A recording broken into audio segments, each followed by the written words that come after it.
Sara Gjafqe, ish Miss Finlanda, ka marrë pjesë në një video reklamuese për një kompani kosovare në Finland të quajtur Autocare Center.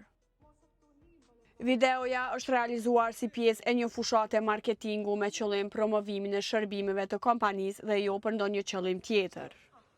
Pas publikimit të videos në rrjetet sociale, ajo fillimisht u shpërndan normalisht si reklam.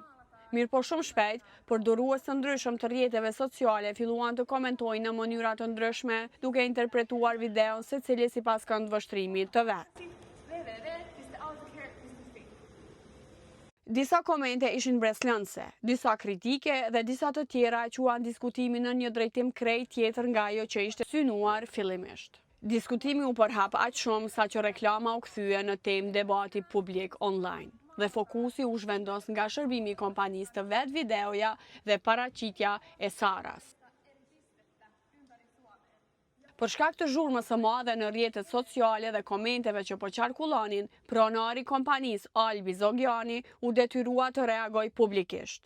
Ai sqaroi se videoja ishte thjesht reklam, e realizuar në kuadër të marketingut dhe se nuk ishte prapavi tjetër përtej bashkëpunimit profesional.